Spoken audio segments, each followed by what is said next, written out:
over in Washington, D.C. with the Voice of America Jazz Hour. Jazz is made of many elements which came to this country from other cultures as people of other countries came to America. Jazz is many different ways of performing many different musics. Most recently, modern, rock, folk music, and electronic music. We see or hear this new fusion in the music of the Mahavishnu Orchestra, Weather Report, Chick Corea and Return to Forever, the Herbie Hancock Group, and the group led by Michał Urbaniak of Poland. Michał Urbaniak, Poland. Michał Urbaniak, Poland. Michał Urbaniak, Poland.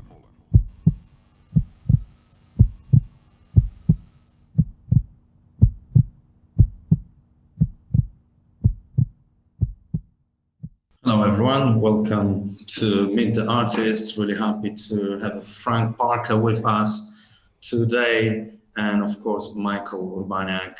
Guys, I'm really glad to see you today and can't wait for another chat. Frank, you're jazz drummer, twice nominated to Grammy. I'm really happy to be able to speak to you today, and I hope everyone else, people on Facebook and here on Zoom. So without further ado, how the story began, how you met Michael, I think we're gonna unwrap that all today. Yeah, hello everyone. Nice to be here with you. Happy to be here with you to share a musical conversation. How I met Michał Urbaniak, I believe it was about maybe 2013, maybe Michał, something like this, 2012. I think, maybe 12. Yeah, 2012. And I met him through a musician named Marcin Pospieszalski. Great musician, great producer here in Częstochowa, Poland. That's where I am right now. And I believe, my memory's not so great, but I believe we played a gig in Katowice. I played this gig with Michał and with Marcin Pospieszalski. I believe Paweł Tomaszewski was on the gig. And I think in a nutshell, that's pretty much how we met, through Marcin Pospieszalski. And then we have been playing ever since. Yeah, Martin introduced me and told me about you. Yes. Okay, today's meeting will be a little different because we will have opportunity to hear and to talk to Frank about drumming per se, not only about his career or views or whatever. And he will kill us with his drums later. Nice. Frank, can you go back to your beginnings? Because that's very important and very interesting for us. Yes, okay, thank you. Yeah, I started playing drums when I was about 5 years old. From what my family tells me. You're already playing about 10 years? No, five. Yeah, yeah, you got me. Yes, but yeah, from what I hear, from what my family told me, I was banging on pots and pans all around the house, using all types of kitchen utensils, knives, forks, spoons. I would take it and bang on things around the house, and just being a small kid, just toss the spoon somewhere. And my family took a notice to this, and they bought me a drum set. I think when I was about somewhere between like age 6 and 7. And my older brother, his name is Maurice. He's a doctor in the Chicago region. He was playing bass at that time. He's 12 years older than me. So my brother's playing bass with his friends in our home basement. And I used to come from school. I remember this. I was coming home from like the 6th grade. No, not 6th grade. No, like 1st grade. Yeah. So yeah, I remember just coming home, and of course there was homework. But first things first, I dropped my backpack and started playing drums. So I would play like some basic funk beats. I'm born in '73. So, funk at that time, I was very young, but I remember funk music being played on the radio stations. So I would play, I remember my brothers and his friends always used to play Mr. Magic by Grover Washington, yes? And Yeah, meow. Yeah, well, a lot of people know this too. So I just remember like playing the basic beats, boom, boom, boom, boom, boom, boom, boom, and just playing this for like just being 6 or 7 years uh, old. Steve Gadd on And drums, right? Steve Gadd is on the recording. I believe so. I believe so. Yeah, Yes. I think so. Yeah, and yeah, I could barely even reach the foot pedal, because I was so small. But somehow I managed to keep a beat, and then just kept playing, and practicing from a young age. And I got into the local school band. I am from Chicago, south suburbs of Chicago, Uh-huh. and yeah, and I got in a local school band at 9 years old. And in the local school band, I was playing concert snare drum. That was about it. Yeah, concert snare drum. There wasn't a jazz band yet. Oh, there was a jazz band, but I was too young. Yeah. Yeah. So, uh, but in our neighborhood where I grew up, there was like a lot of young musicians. Young kids growing up trying to play music, and the older folks, they showed us the way. So, if we had any questions about music, they would help us, they would show us, they would teach us. I had lots of teachers who were my friends. I didn't have, per se, a drum teacher until maybe about, during school, our drum teachers were the band director. So, he would take the sticks and show us the rudiments and things like this. And it just so happened that, the older students were advanced and they knew, more things, and they would show us. So in terms of like learning the rudiments from the band director, my older music friends who played drums, they would show us like beats, grooves and things like that. And then we would just copy. And after grade school, I went to junior high school, then I was joined the junior high school marching band, concert band, and jazz band. And I was about, I think I was 11 when I got to junior high school, and I spent this. I started at 11 years old, but a couple weeks later I turned 12 years old. So I was age 12 and 13 in my junior high, Yeah. and under the direction of a director named John Weber, and he took us to a lot of music competitions and showed us what the scene was about. He even took us to a couple of jazz clubs when we were young kids, and this opened my eyes to jazz. Started playing jazz. I got into playing jazz just from learning the basic swing beat in school, and then again my friends were helping me, and I continued like using the method books and things like that. At that time, I was the cassettes were still being used. There were no CDs back then. The Walkman. Yeah, Walkman. We all had the Walkman. Yeah, boombox. That was yeah, and if you had a nice stereo system, that would help. But I used to listen to cassettes on Walkman and some type of small boombox, and I just remember trying to play along with this jazz music. I was too young to understand it, but I could hear ding ding ding ding ding ding. Didn't What know what about to do. what about blues at that time? Because Chicago is like a blues town. Yeah, very much a blues, but blues was for like, of course, we as kids, we knew about it, but I think at that time, blues was still, like some of the older, I don't say the older folks, but, that's, Another generation. yeah. So, I knew about blues, but I didn't get into blues until like a little bit later. But of course, we had to play the blues to be able to play jazz. Yes. So, I'll try to speed it up. And went through junior high school, then I got to my high school and under the direction of David Eanes, and learned a lot there. Played many school competitions, and with our jazz band and concert band, had a chance to travel a few times to some various spots in USA, like Florida. We did some competitions and things like that. And I got to University, Western Illinois, um, and I did a music business degree there, but I played in a jazz band all 4 years there. This is where I decided to just try to become a jazz guy, you know. And for 4 years, I was immersed in jazz. You can pull me apart if you wanted to, you know. And I was, yeah, and I was, yeah, we had a jazz band there, and I think you said something about Grammy nominee, maybe. Yeah, and in my, I think I can't remember, second or third year, uh, our university jazz band got nominated for a Grammy, and you know, we were really excited about that. So I was fortunate enough to meet, while being in school, our director would bring in a lot of guest musicians, and you know, I learned from them. I would question them, you know, pick their ears, you know, and to see what I could learn.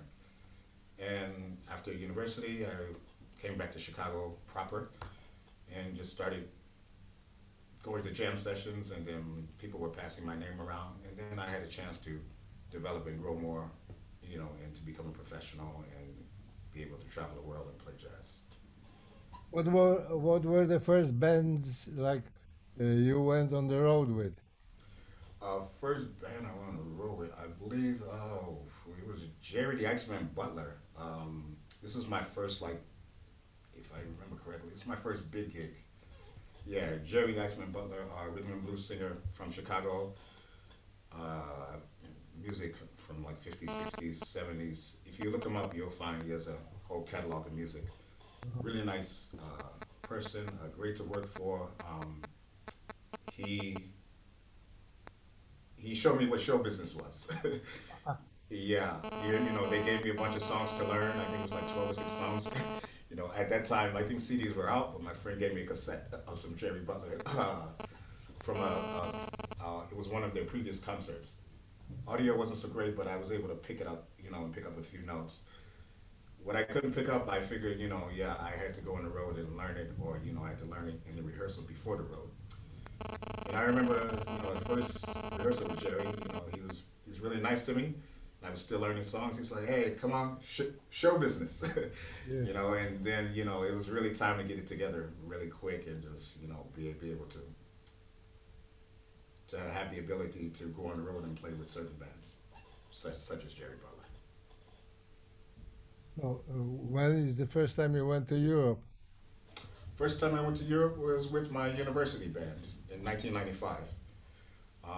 I was graduating. I graduated in May '95, and our band director, he decided that we'll go to Europe for 2 weeks. So we went to Europe, Germany, Switzerland, France, Spain, Italy, Uh-huh. and maybe one more country I can't recall just yet, or now. And this opened my eyes. You know, I got a chance to see another part of the world. First time, you know, I came to Europe, I was like, yeah, you know, I really like it here. And we came for 2 weeks, and after the 2 weeks, we went back to the United States. And for some reason, I told myself, oh, I'll be back. I'll be back to Europe at some point in time. I didn't know I would be back every year since then, you know, playing with different bands. Yes. And, okay, I have some questions. When you listen to music, Hmm. what what are you listening to now? If you want to put something just for leisure, pleasure. What am I listening to now? You know, it's strange because sometimes I don't even know I know what I want to hear, but you know, I have to seek it. So before, when I was coming up, you know, I would buy CDs and things like that, and you know, going back to cassettes. Yeah, I bought a lot of cassettes, but then, you know, the CD era came in, and then you know, MP3s came in. So I was listening to all different kind of music. Now, when I put something on, believe it or not, sometimes just click on YouTube, and I'm Uh-huh. listening to. In addition to jazz, I'm a big like house music fan. I'm a big fan of electronic music. You know, I like all styles of music. I don't think there's a style that I don't like. But lately, I listen to like a lot of electronic, down tempo house, grooves. I think one of the reasons why I listen to some different types of music now was because from age age like 9 until until now. You know, I listen to like a lot of straight ahead swing. Uh-huh. Yeah, so you know, I just, you know, sometimes my ear goes a different way. Like, you know, I want to listen to electronic. You know, I might listen to some swing. I may listen to some country western. You know, I might listen to some.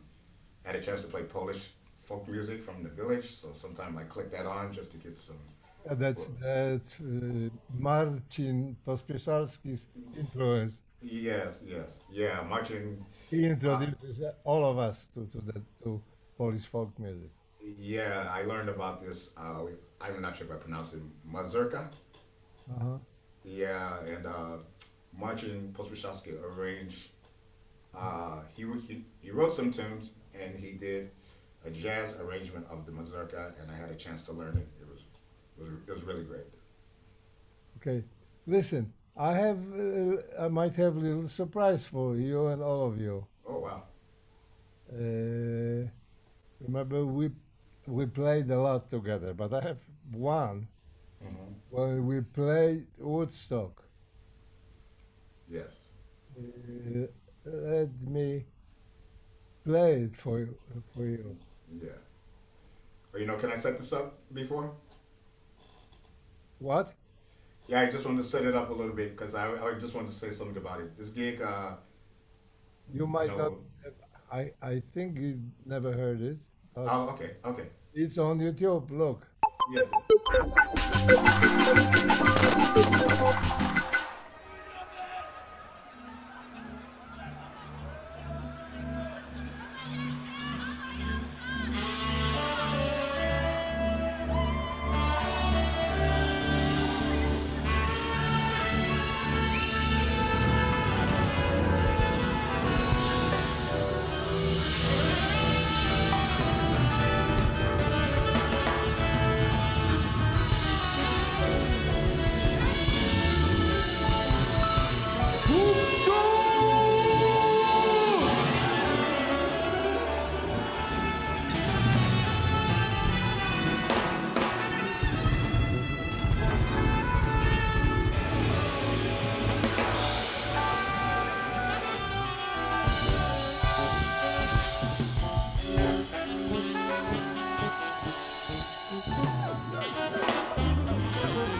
was a good gig.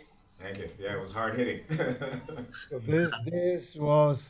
this proves you got a drummer, you got a band. Oh man, I'm following you now. Motor, engine of the band. Oh, thank you, thank you. So was it the first time you played, or were the events No, before? no, no. One, So one, how, one of the random things I've just found on YouTube. I never yeah. seen it, by the way. Yeah. Ah, 'Cause- okay. Seen it So too. you've learned, Frank, that basically you came to Europe and then you didn't know you're gonna come every year, and then you were coming in every single year to Europe to gig. Yeah. Well, yeah, because I started playing. Again when I was about 21. I started getting jobs from bands in Chicago. Uh, I came to Europe with Kurt Elling, jazz singer. All right. I joined this band, I believe, what year was it? This was some years later.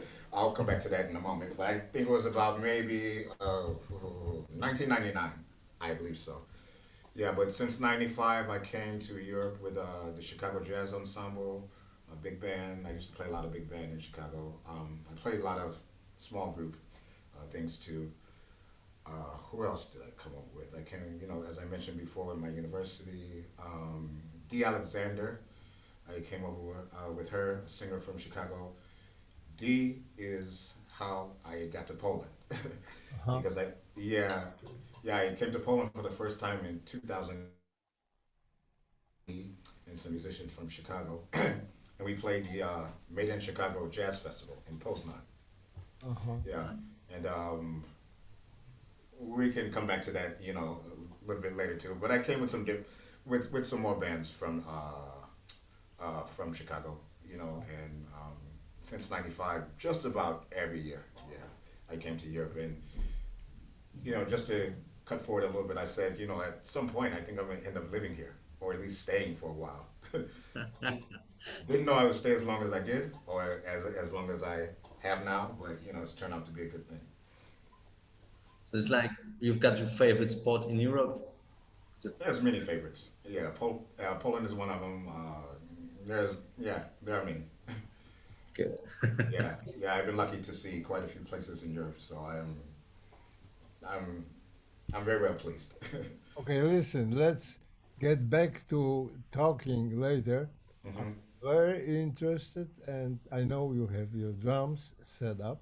Yes, yeah, Oh yeah. Why don't you make use of them? yeah. All right, I'll play a little bit. Absolutely, that would be brilliant. Yeah. Yeah, it's gonna be really spontaneous. I don't know what I'm gonna do. It's cool because it's all hiding behind you. Like there's the whole set, and when you said, Yeah, there it is. Yeah, I'm actually at a studio in Chesterhover, a studio called Enclave Studios, and the guys were very gracious enough to allow me to Thanks. do the Zoom here. So Big there are shout out drums to here. them. Thank you so much. Yeah, super. Yeah, the guys are really cool. There are drums here. They're not mine. They're drums at the studio, but they feel good, and I think they sound good. I'll try to do something. Let's see what happens. Brilliant. Thank you so much. Mistakes and all. Let the drums play. That's right. Bear with me a second.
Listen, pandemic is not touching anything, any of your music. All right. Maybe opposite. Maybe you have more time to practice. Sorry, say again. Maybe you have more time to practice. Yeah, a little bit. I'm a little bit tired now. I get tired these days, but yeah, that was it. All right. I can say something because like I can hear you got chops and everything. Like your playing was great, but the Thank you. quality was awful. Like Well, from the Zoom, we can't really get the yeah, perfect but I quality. want We would just love to to, but say that like I can hear that you got chops and that you're playing great and all of that. I've seen, I don't know, some of your live shows, live gigs with tie break. Yeah. So I know that you're very great drummer, Oh, but thank you. yeah, the quality was Zoom very doesn't give us the greatest opportunity to hear it right. That's why we're working on the best way to connect. And I think drums are also the most difficult ones to Yeah, connect but I because did you can't notice just plug that. them through the cable. Yeah, but the Uh, sound. Yeah, the sound it wasn't so good. when it comes from one, I mean, we could hear it well, and I think we could Everything was good, a little loud. perfect. Yeah. Sometimes over sorting. Yeah, yeah, we didn't set any levels. Yeah, they just put a microphone up, and the guy who owns the studio, he has to go out and do But something. So Yeah. talking to But to be honest, this is I think one of the things that our musicians are facing with the digital event to yeah, set everything up so you can actually be seen online. And pandemics didn't really, help with gigging. So we're trying to work out on the platform, and we do some tests and so on to find out the best way to connect musicians. yeah, And, that's like with drumming, like, did you try to play online before with guys, like do online gig? Did you come up with some certain ideas or overcame the issues? with yeah, but most of the times it's ran by guys who have there's somebody there to take care of the sound. There's nobody here now, so the quality is what it is. Sorry. yeah, No, absolutely. good. Have you did you try like online gigs with? Because I'm really curious, like of your experience when you're doing like an online gig Yeah. and you're drumming. Do you have like a certain special setup? Because this is what we're also trying to discover with, No, sometimes I use drums. That's like if they have drums if they're sorry, if there are drums at the venue, I just use those. Sometimes I bring my own. Nothing special, but here in Poland, I've done a few online gigs, and it's done by the radio station. It's done by TV stations, so it's Also, there's like a whole setup, like yeah, a lot of there's a whole mics. team. Every drum is set separately. Probably every mic is hitting on Yeah, something else. yeah. Yeah, we wanted to do it like that, but guys here are really busy. I'm not trying to make an I excuse, mean, but no worries about that. yeah. For this, it is amazing still to be able to hear you, live in action, Greetings, greetings. regardless anyway. So, and if we want to go for like a proper recorded gig, there's plenty on YouTube. But for No, you, no worries, no for us worries. to, so you can play for us and, and share the knowledge, that's the most important. And we can't overcome certain things, like Zoom connection is not the greatest, but still, it's a amazing performance, and I'm really grateful for it. So, Thank you. I'll but tell you what we it is. didn't got. I'll Sorry. tell you what it's like. It's like playing in your basement. Yeah. All good days. That's what you get. This Okay. is really good. Yeah. But yeah, Michael. Sorry. Yes, Michał. I wanted to comment because it's very important for me. Yeah. Cyprian just said about your chops. I mean, we're playing together very often, quite often for years. And, first time I realized he's got the chops when he had to do the solo at the end of the gig. Otherwise, I mean, the chops are useful, of course, great. But Yeah. when we play together, he plays with us and we're playing with him, and you don't notice this. As for example, I must gossip a little bit, but Okay. I've played quite a lot with Billy Cobham, and he was overplaying for me, and after a while I got tired and I quit. it's no offense to anybody. It's just, Yeah. matter of. Billy Cobham, too much chops. Frank Parker, ideal. No, I don't know about that. There you go. I appreciate the compliment, No, and I it's now Billy And Cobham is one of my a is one And of my Frank, I problem. tell you, this young chap here, he's here for a reason. This is like a prodigy of jazz. So many times he just like knocked me out from my shoes when yeah. speaking about the jazz knowledge. So I'm really happy to have him here as well because Awesome, awesome, sometimes he awesome. drops some stuff. So that's amazing. But we still didn't go to the one thing. We know that you came to Europe, then you were coming over and over. I'm still keen to hear how the heck you met and how good or what was the experience of playing with Michael first time? Because I know some people say you like put the seatbelt on and then you just fly. And it can be a big experience. I mean, that How was was it with basically you? it. Yeah, that was basically it. Michael is a very generous musician. He let me play. He let me learn. He continuously, I believe, allow all musicians to do this. We never had any moments where it's oh, do this, do this, do this. He'll suggest something to me and let me try it out, and I appreciate that. For having a musician that's open and let you, learn, make the mistakes. Um, for me, music is fun. It's about having a good time. It's about healing people. It's about touching people. It's about inspiring people. It's about for me, music saves saves many things for it does many things for many people.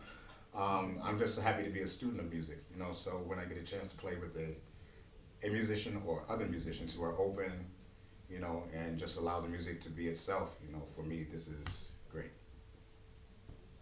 Yeah, so, my experience of playing with him, yeah, put the seatbelt on, and go, but at the same time, he lets you, he'll, I always tell people, Miha always give me some good nuggets.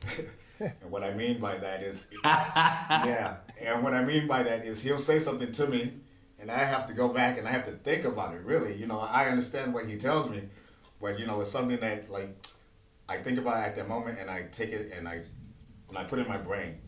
But it's like it's something that when he says it to me, yeah, of course it hits me then, but then maybe like 2 weeks later, or like a week later, or even a few months later, it's like okay, okay, This is I what get you it. meant. Yes. So he's hit me with quite a few of those, and that's what I really like about him. So I mean, there's many things to like, but We that's one of had it. we had some great times on stage. Yes, yes. Okay. Are there any questions from?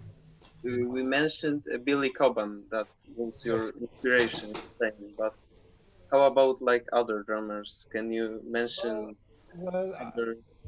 like Lenny I'm asking Frank. I'm asking Frank, Frank. Lenny White, Steve Gadd, Jerry Brown, uh, Ronnie Michał, Paz. you misunderstand me, but I was asking Frank about his inspiration in playing drums. Like, I see. I thought you asked. Okay, Hmm. your inspiration. Right. Yeah, but we'll take yours too, Mihal. That list that you came off is a lot. I try to listen to everybody. When I was coming up, Max Roach for me, Max Roach, Art Blakey, Tony so the Williams. old guys, old guys. Yeah, the old greats is what I like to call them. And Mm. yeah, and I kind of started like in jazz, like playing like bebop, or trying to play bebop, So those guys were huge inspirations for me. Guys who are lesser known, guys who are well known. I was just like whichever CD or cassette that I got my hands on, I was just checking out the drummer. To be specific, like I said, Max Roach, Blakey. Um, Sometimes I lose on Battery, Maybe Roy Haynes. Maybe Roy Haynes. Roy Haynes, Buddy Rich. I mean, all of the guys, all of them, all of them, all of them. Like, Elvin. yeah. Oh, Elvin's a big inspiration. Yes. Yes. We can even go back before that. I like I like early jazz, like Baby Dots. We can go back. What do you want to call it? Louis Armstrong, and the stuff that his drummer did was totally great. All the big band drummers, I like definitely checked out. So I'm into anybody that sounds good, anybody that's positive about drums. I can definitely get into them. I get into gospel guys. I get into funk, rock, blues, all different styles, all kind of drummers. And is there like a favorite style or a way you would play, or is it what drives you when you're playing? Mm, I play a lot of jazz. I've been fortunate to play a lot of jazz music, but I grew up playing gospel, funk. You know, all styles to me are, you know, they catch me somehow. What inspires me is music. Period. Yeah, yeah. Just just trying to maintain being a student, checking out other musicians. Seeing what they're doing. Um, I mean, I get into all styles. Pop. Funk. Long as it sounds good. As long as it sounds good and as long as it feels good, I can check it out. So that brings me a question of like, was there a bit of music or maybe a piece of music, that you were like not maybe not struggling but not finding it right? Like, is there anything that any type of song that is going to like, no, I'm never gonna play it? There has been a few. I can't remember which ones, but there's some songs that are definitely, yeah, they present a challenge. Yeah, and I have to listen. Like, I mean, I can't think of one off the top of my head, but there's a lot of challenges. I just don't wake up and I'm like, oh, I know this song. No, it takes me time, and I have to sit down and learn it. Sometimes I have to listen to songs like as much as possible. For one, before I get to the stage, I like to be ready. If I have the music before, I like to listen to it as much as I can. Or if I have the notes before, I like to look at the notes. If there's not enough time, then there's not enough time. That's how it goes. Sometimes on stage, they give you a chart and you got to read it. But yeah, I'm challenged all the time, man. So do you have like I'm a not trying to daily, make it sound like it come easy, but I get like somebody give me notes and I have to go home and I have to work on it.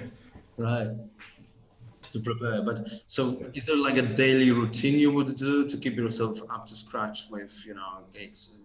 Like amount of time you're spending or certain things you do to make sure on the level? Uh, Nowadays, I'm into other things. I also teach. I'm an English teacher, online and offline. So, I have different jobs. I don't have as much time to sit at the drums now. I live in a flat, so I can't just take out my drums and start banging. Wish I could, but it doesn't work like that. So, I practice when I get a chance to. Hey, Michael. Yeah. His old friend from the stage Yeah, just greetings. popped in. Greetings. It's my first time meeting. Yeah, greetings, greetings. Yeah, when I was younger, I used to play like all the time. Like being a kid, or when I was a kid. Luckily, my parents were very nice and let me play like well into the evening. I would play like sometimes until 10 o'clock in the evening. So, Oh man, yeah, yeah. it He was would. like in the back garage No, or it was in the house in the basement. in a house. Yeah, and people on the next block heard me. People on down the road, they heard me. They used to tell me, I hear you playing drums all day and all night. For me, this was just something I woke up doing. Like you didn't have to question me or you didn't have to force me to So play the drums. neighbors like left out after a few weeks. They probably did, man. No, no, man. My neighbors are there from after what 40 plus years still. Yeah, so luckily Right. I didn't drive them all the way, but a few did leave. Yeah. Now, just to answer you, my routine now, I don't get a chance to practice as much as I want, but I work on my hands, with just a pair of sticks. I'll beat on the bed or I'll beat on the pillow or something like that, just to kind of stay loose. Cyprian, you mentioned chops. I used to be about chops, man. I used to be about okay. I want to be able to do this and I want to be able to do that. Like try to be well, not the fastest, but okay, I do parrot. You know, I like chops, but it's not all for me. I It's now. not Billy Cobham or Jack DeJohnette. You're not want to only chops, not rhythm. Uh, Yeah, but those guys are very those musical. two things like rhythm and chops, but not chops only. Yeah. Yeah, basically. I mean, yeah. There's, in music, there's a story to tell. If you have the chops to tell a story, great. But there's a time and place. You know, but to be able to do some things, you still need your chops. So I still need I need to stay in shape. And just using a pillow. Just using two sticks. Or sometimes I'm just patting my feet on the ground, realizing that there's things I can't do that I need to practice on. So that's how I try to keep myself in shape. I hope So that is it answered like, your question, man. sorry? I said I hope I answered your question. My answers are long winded, but I eventually try to get to your point.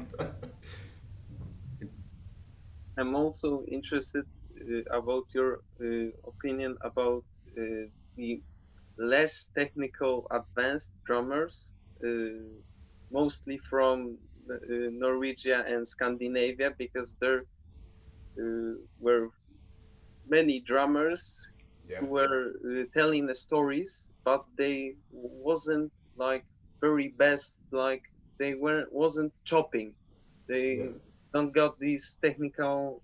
They wasn't as advised as you as Billy Cobham, as I don't know Jack DeJohnette. They were just playing what they had in their head, and I love these drummers. They are yeah, my favorites yeah. because Where did you? they can tell a story without a big technical thing.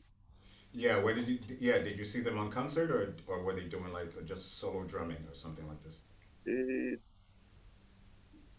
I love the drummer who's called Jon Christensen. Maybe Yeah. you know Played, him. I know him. I played with him. Okay. Yeah, great musician. Hmm. My favorite drummer and my biggest inspiration in playing drums. Yes. And he wasn't like the best technical advice, but his soloing and playing with a band Yeah. was very original. And Yeah. it was sometimes it was only a right cymbal and the snare, Yeah. even without the hi hat or the bass drum, Yeah. just the two instruments. Yeah. And with all of that, he could do things like for me, Billy Cobham couldn't do with all of his 13 or 14 toms and 16 cymbals and all of that. Yeah, but listen, man. But listen, this, like you mentioned, the 14 times and all these, in 16 symbol. This is a choice. So I guarantee you, if you strip all that down, you will see Billy Cobham do some Yeah, amazing you things. you leave Billy Cobham with just cymbal and snare, and you'll be surprised. Yeah. Yeah. By the way, And yeah. it's Sorry. not only drumming; it's the kind of music. The Yeah. Scandinavian jazz is different. Then it calls for different drumming. It's different emotions, Yes. different feeling. It's laid back. It's really more colorful rather than rhythmical. So we're Yeah. talking about different kind of music rather than the drumming because uh, I swear, Jan had a lot of chops, and I promise you. And I've Yeah. heard, Yeah. but he Yeah. doesn't Because I man. use it. Chops are coming out of the music, and Yeah. the outcome, not the. I mean, it's good to have spare chops, but it's always outcome of playing and music. What music calls for when Yeah. you play, especially when you play with other people. Yeah. For me, just to come back to chops, I look at chops as being able to is it's like having a vocabulary. If you want to say something, and or if you want to play something, you work on your chops. So when the time comes, you'll be able to pull out your bag.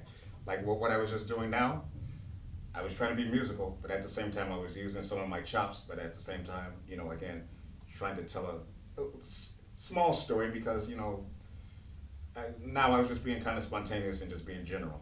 But like Mihal said, it depends on the situation that you're in. Sometimes you it's not just limited. It's not just limited to drummers from Norway or something like this. I know you were like you just use this as an example, but there's many times where I played in bands where you wouldn't even know I like had maybe one or two pieces of chops or something like this.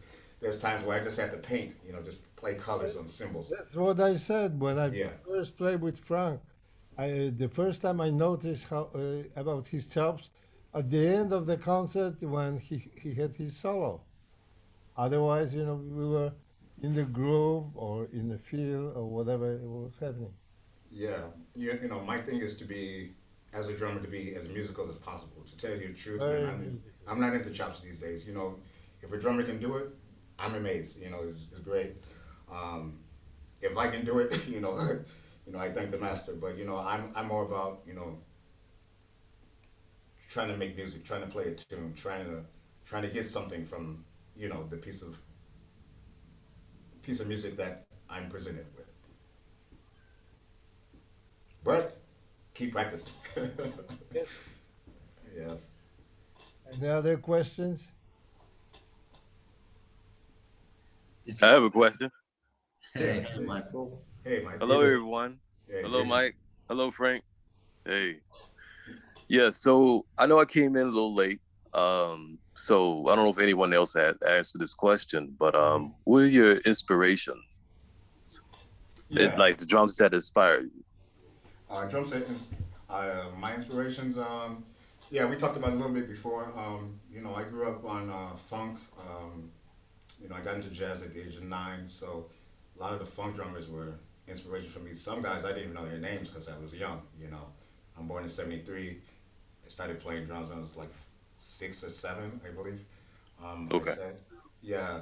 So my inspirations back then, when I got into jazz, was just at that time for me, I was into like a lot of bebop.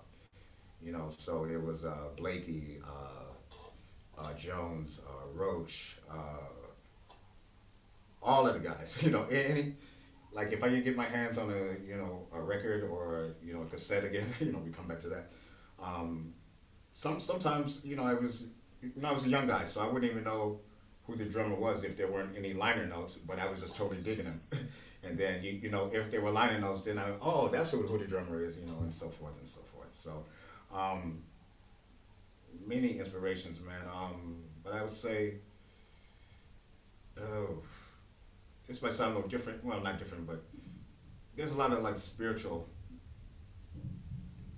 things based in my playing, kind of, because I grew up in church. So, I definitely take that and try to apply it if that makes sense to, those that are listening. Nice. Yeah, thank you. Right on. Yeah, You're welcome. and how about you, man? I saw your workshop, but I didn't get a chance to tune in because I was working. But yeah, it'd be nice for us to hear some of your inspirations too, because you play with like many people and Well, many drummers. oh yeah. Well, my inspiration is like as far as my roots, really, started with like R&B, soul, funk as well. But what really got me into playing piano was progressive rock and jazz fusion. And as far as keyboarders were Keith Emerson, Rick Wakeman, Patrick Moraz, and as far as jazz fusion, you had Herbie Hancock, Chick Corea, Yes. Joseph Zawinul, George Duke, and Hermeto Pascal, Jan Hammer, and many more. Mm-hmm. And another thing, as far as drummers, I mean, Yeah. yeah, many drummers inspire me too, since the piano was like a string and percussion kind of instrument, which incorporates and demands a lot of rhythm. I would say first was Steve Gadd, Cole Palmer, Yeah. Billy Cobham, and another person that was mentioned earlier was um, let's see, John Christianin. So I try to dig on drummers from all over the world, so I can definitely incorporate and keep in the know of the rhythms around the world, Nice. because I feel like that can just give me a boost of really understand the rhythms, you know, universally. Yes. Yes. Super. Super, man. Thank you. Thank you for Right sharing. on. Well, oh yeah, yeah, very well, yeah. Yes. You know, maybe I have a question for some of the younger guys, if it's okay. Or younger guys and women, ladies. Absolutely, man. Yeah. What are Let me ask you. What styles do you guys like playing the most? Cyprian? Yeah. Like in terms of me, I'm playing also drums. Mm-hmm. I'm playing for about 3 years maybe, Okay. and my biggest inspiration and what I like to play is the Tony Williams, and not maybe this level, but his five roll on ride and these all things. For me, all of that is the 60s drumming, like the double time swing and all of this stuff. Like I'm very into this drumming, but Yeah. Jan Christensen for me is the most interesting drummer, like for me. Yes. Good. But in terms of playing, I very like to play this Tony Williams, Elvin Johnson, this kind of stuff. Yeah. Now you're a student. Yeah. Do you study in school now? I study in private lessons. Mm-hmm. I'm now I'm going to, because the 8th grade exams I got about a month. Yes. So I think to go to school, the music school, and Oh. here, Okay. Okay. and Great, they're man. like Yeah. learning Yeah. the music. Much. Yeah. So Yeah. yeah, I was gonna about say. a month when I do the 8th grade exams, I Mm-hmm. think I'm gonna go to the music school. But now I'm learning in private lessons in the jazz drummer. Yeah. Nice. Nice. Yeah. Yeah. That's cool. I have many inspirations, like, because I'm making beats right now, and I'm sampling music a lot and trying to play the music on the MIDI, and I have for me inspiration, it can be from anywhere, even like somehow someone walks, Yeah. if Yeah. it's like walks like that or something like that. And uh, I have many inspirations, but mostly like I'm trying now from the take inspirations from the classical music, like Tatrini or Tartini. He was the Baroque violin player, Yeah. and he made Devil Street Sonata, and it's beautiful. Yeah. And I'm sampling. It's like fourth time, because it's like 15-minute song, Mm-hmm. but like from like any kind of music, like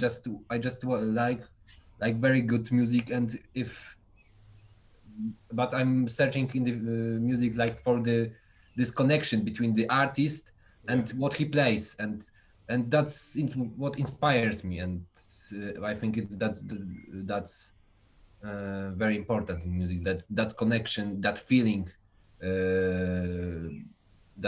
yes. Yeah. Do you play with the band? No, never had an occasion to play with the band. I play violin, Oh, but okay. Oh, welcome, man. All right. All right. Nice. Get your violin and go to any jam. I mean, not now, but as soon as possible. Yes. yeah, I will try definitely. Super. That's the thing. Hopefully, Violin is a good choice because it's not very common in jazz. So it's also very good when you go to the gig. It's not like 100 guitarists, or I don't know, and you go and someone, oh yeah, you play good. You're welcome. So, All right. Yeah, but I think that violinists have a completely different like thinking about the music, and like in the terms of the melody or something. It's just because the guitarist can hold because of the playing of the violin, Okay. and it's getting the different feeling. Hello, everyone. Hello, Frank Hello, hello, hi, hi. and others. Let Hey, me. hello. Uh, Hey, Lucas. I'm just. My wife is a violinist, and she says that she knows you, Frank. A couple of years ago in Częstochowa, she enjoyed a great gig, and there were some meetings with others. Jak imiona? Tych ludzi, tamtych? Okay, I'm a musician too. I'm not a drummer. Unfortunately, I'm rather a classical pianist. Okay, I don't feel like a pianist now. I feel like a composer more awesome. nowadays. So let me ask you a question. Can I? Yeah, please, please. It will be a more philosophical question. Whether what are your views on what are your views on the contemporary music and instrumental music? Because we are on we are into instrumental music. Yes, let it be. So. What are your views on contemporary music and contemporary classical music, if there is such a thing? Because my views are that it lacks something. Um, it lacks various rhythms, patterns, and what did you do a while ago? It was a great performance. Thank you very much for it. No, thank you. You did some rubatos, you did some accelerandos and so on.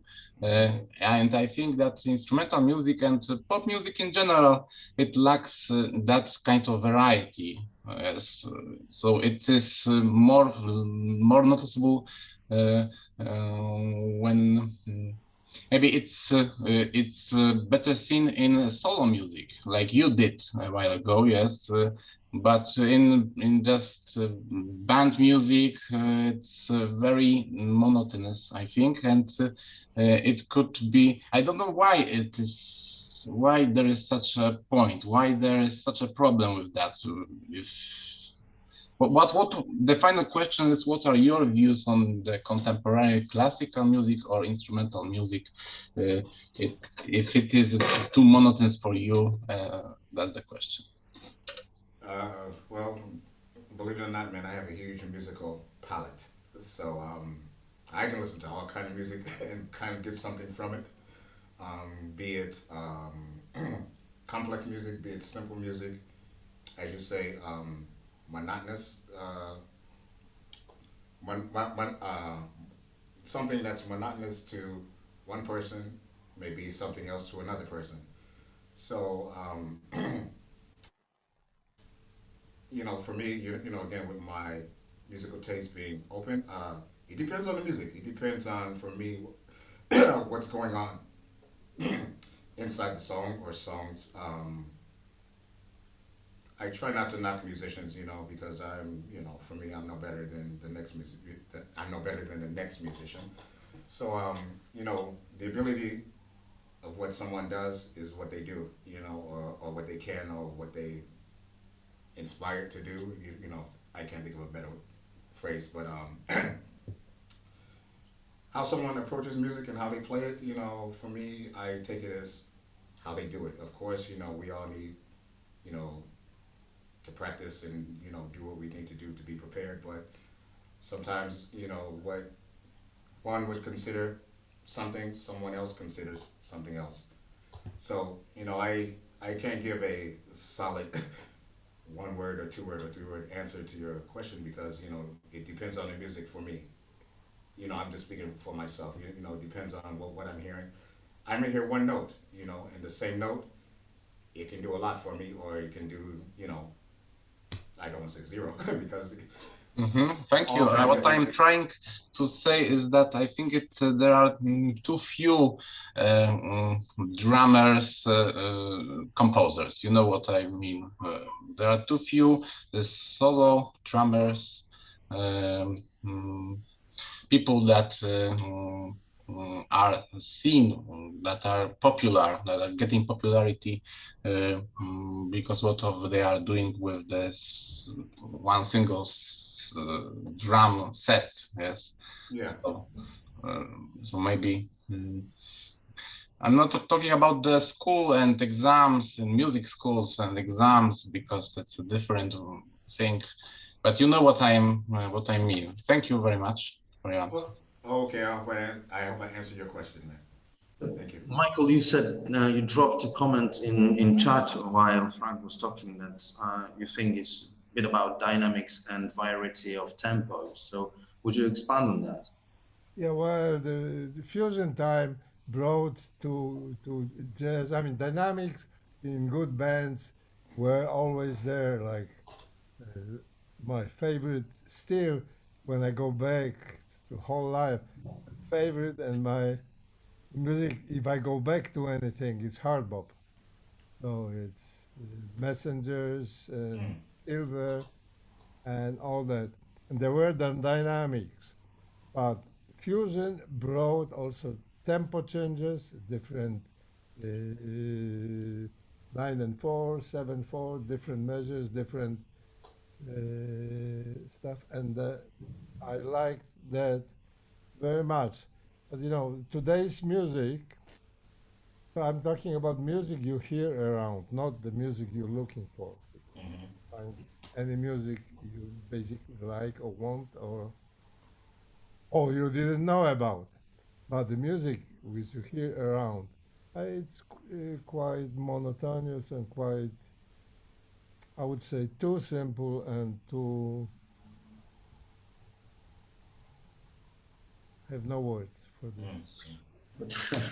But is it the simplification because we like of course there is a lot of pop music and also we've got loads of access to any type of music we want to hear. So Yeah. is it like you saying it's going in like in jazz happening as well, or do you mean like in pop culture?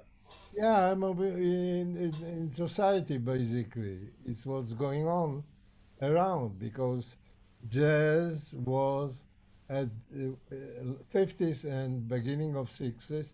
Jazz was the dance music of uh, of the time. It was pop music of 40s and 50s and started with almost 60s. I remember I was in the seaside and one young girl, I was also 17 or whatever, All right. told me that she likes me because I look like Elvis Presley. I was so angry because I hated this guy. And she told this from my beloved jazz music. That's the point. You know, whatever. So it's different generations, different music around, different stuff. Yeah. Yeah. I'm not going to criticize anything because every generation has their own heroes and own music. And I think great music is always, there's always place for great music and good music forever, no matter what you call it. Jazz, or fusion, or soul, the blues is still actual music for me. It's Yeah. jazz. And great hip hop, good hip hop is jazz to me. But what? Why do you think it's too simple? Why? What do you mean exactly by? Oh, I mean, I mean, because harmony, it's obvious. Like it's very simple things and like 4 bars and I love simple, etc. simple music. That's not about this. It's basically people who are. I'm talking about popular radio stations and the music around. The unmusical people are going for the masses and looking for music that will appeal to the most people. It's not about the any value or quality. Not always, of course, the exceptions, but generally that's how it works. So they want to sell the jingles, commercials, and so if they put something that most people can deal with, or maybe they like, so that's what happens. Yeah. So we just need to make everyone love jazz, and then basically you're gonna have it all on the radio station all over the world. That's it. Simple mission. That's what I wanted to say. Luckily I enough, wanted to hear Coltrane in a radio station like his free jazz. It would be crazy. Wouldn't be normal like to well, hear. well, it would be if they play ballads or record with Johnny Hartman or any Yeah, of old more records. real. It's, it's basically simple, beautiful music. Yes, and that's the thing. Like for me, the albums by Coltrane, I don't know, from 50s and early 60s. I don't know his more 60s stuff like free jazz and all of this stuff, but the album ballads or I don't know, they are like for me they're like a pop music, but on very high level. You can listen to it in a car or I don't know, or just to chill out, and they're very good to this thing. But this for me, the new pop music is like we mentioned, very monotonic. Like for me, that's with a modern pop. For me, that's a bad thing. That every song, maybe not every, but most of the songs are sounding very, very close to each other. Yeah. Yeah. Yeah, because people chasing the hit and trying to get a hit record. So Yeah. if something gets popular, they write something similar. Yeah, I totally agree with you on that. That's definitely like standardized over here in America, you know. Yeah. Yeah. That's it. I think it's everywhere. You, Michael, said in Pollard, in America, the substance in music is quite lacking. More simplicity is a standard than sophistication. So, so you're Yeah. basically looking at the situation when people are trying to, instead of creating the next great song, it's more the next great hit. This is what you mean, Michael? Yeah. Yeah, Um yeah.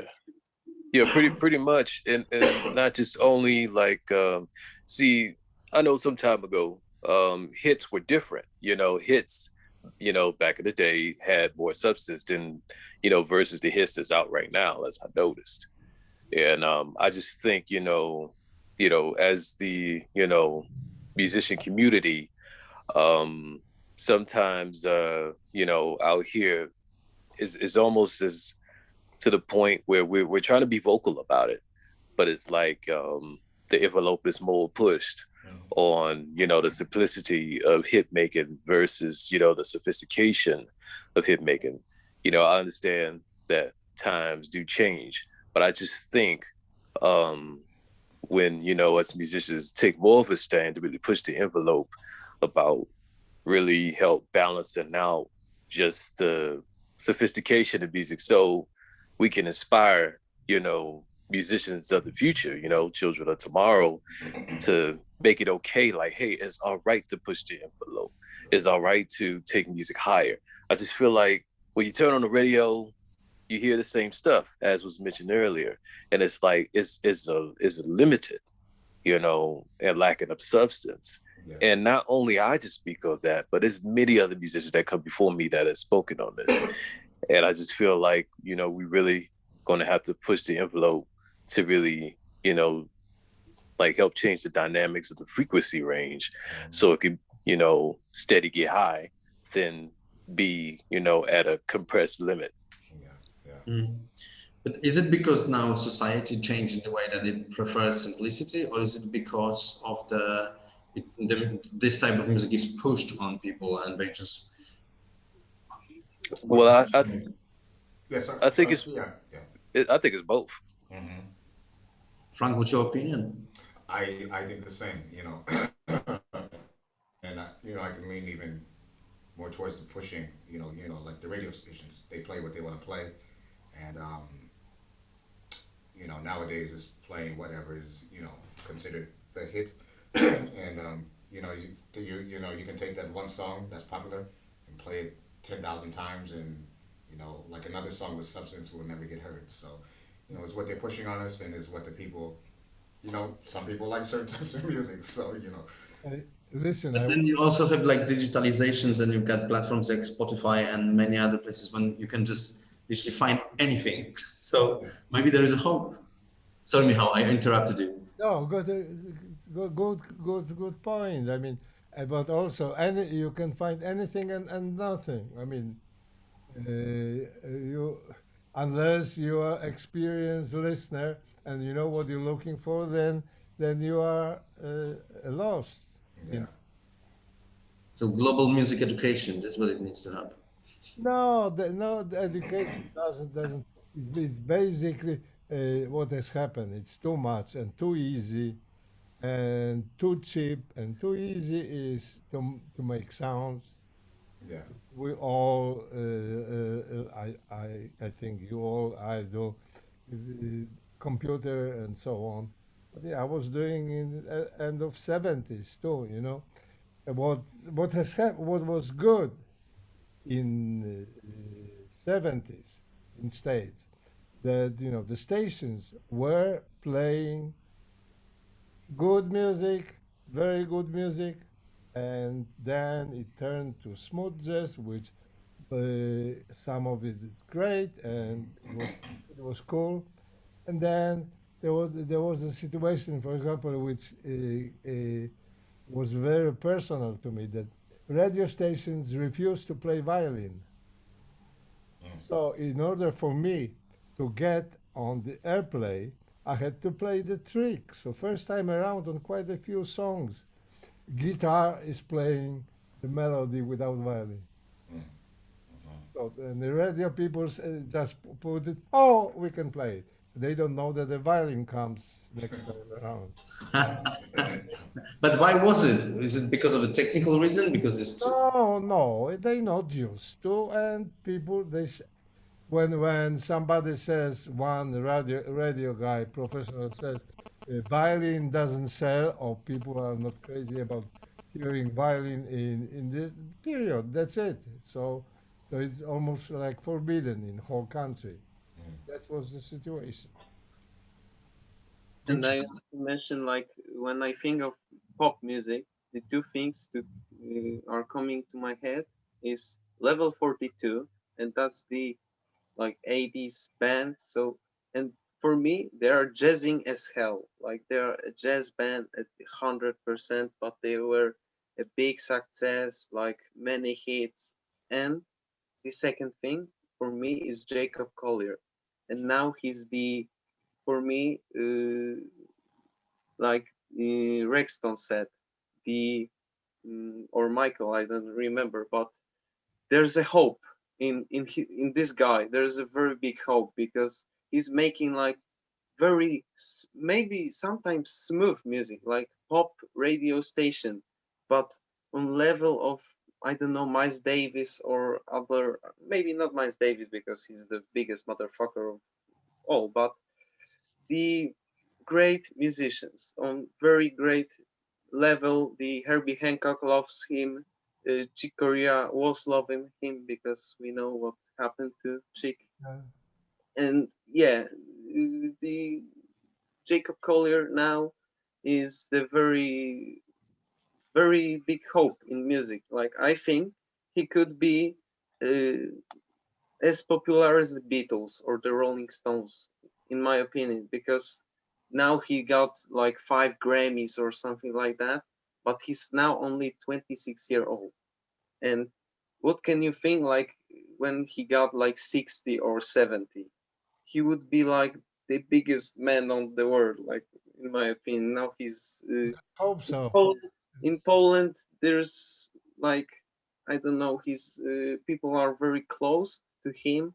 Like we can't in Poland hear him on the radio stations, but in the States, Britain, and other countries, is very popular, right? Like is the pop star. He's very popular on YouTube, and that's enough. Like somebody said here, yeah. YouTube rules.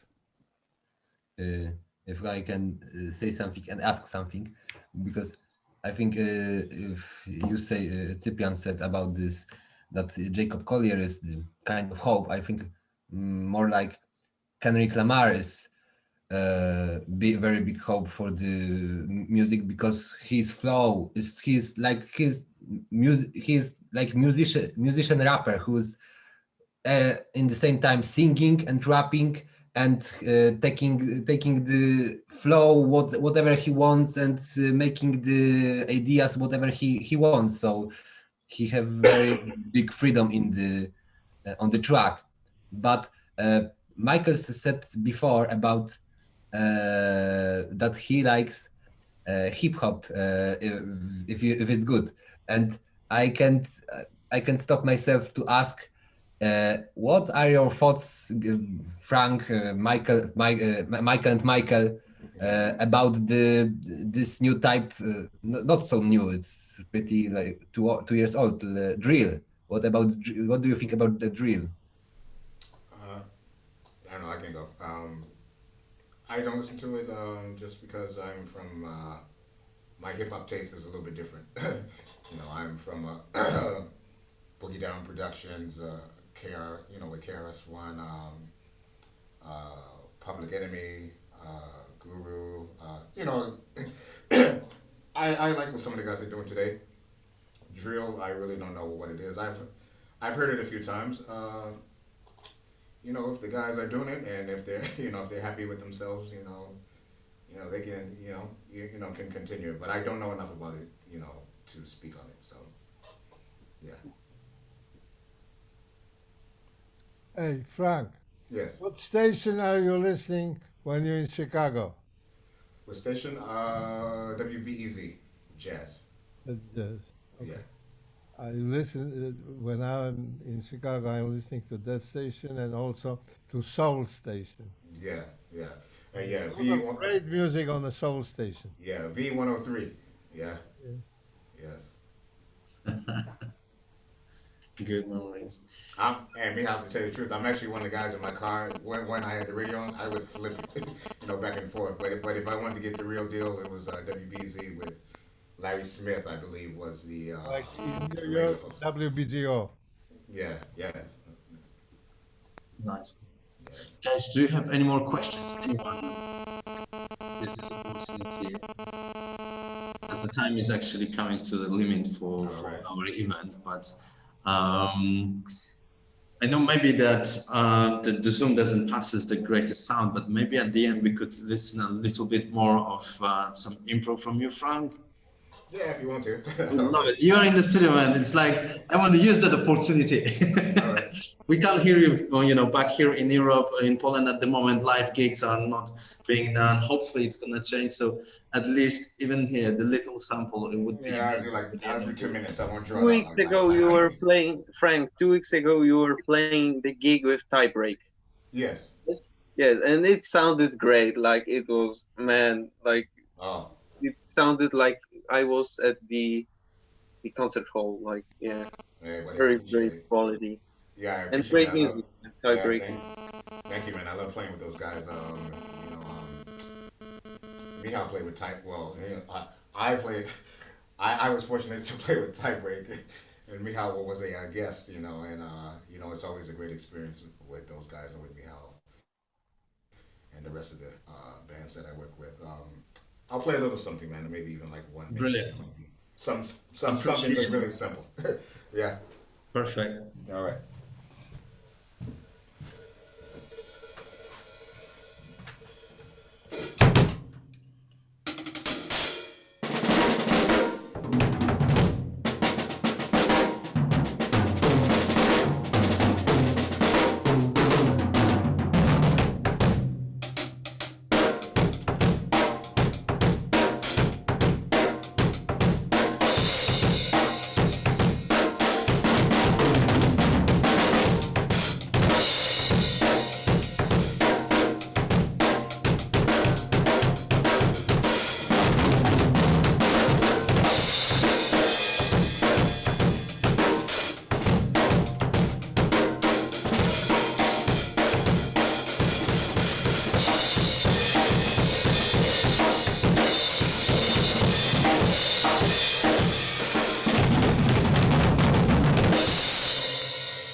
Thank you so much.